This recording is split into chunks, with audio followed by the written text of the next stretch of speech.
அமீரகத்தின் ராசல் கைமாவில் இலகுரக விமானம் விபத்துக்குள்ளானதில் 2 பேர் பலியாகியுள்ளார்கள். அமீரகத்தின் ராசல் கைமா கடற்கரையில் அல் ஜசீரா ஏர் ஸ்போர்ட்ஸ் கிளப்புக்கு சொந்தமான 2 பேர் பயணிக்கக்கூடிய இலகுரக விமானம் விபத்துக்குள்ளானதாக அமீரகத்தின் பொது சிவில் விமான போக்குவரத்து ஆணையம் உறுதி செய்துள்ளது. மேலும் விமான விபத்து குறித்து விசாரணை நடைபெற்று வருவதாக ஆணையம் கூறியுள்ளது. இந்த விபத்தில் அமீரகத்தில் பிறந்து வளர்ந்த 26 வயதான இந்திய மருத்துவர் சுலைமான் அல் மஜீத் மற்றும் 29 வயதான பாகிஸ்தான் பெண் விமானியும் உயிரிழந்துள்ளார்கள்.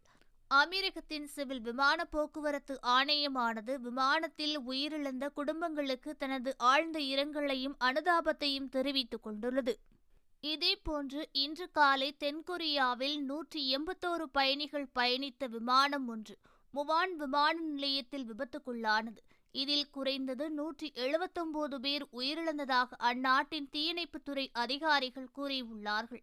நாட்டின் தென்மேற்கில் உள்ள முவான் சர்வதேச விமான நிலையத்தில் ஓடு பாதையிலிருந்து விலகி சென்ற இந்த விமானம் சுவற்றில் மோதி விபத்துக்குள்ளானதாக கூறப்படுகிறது.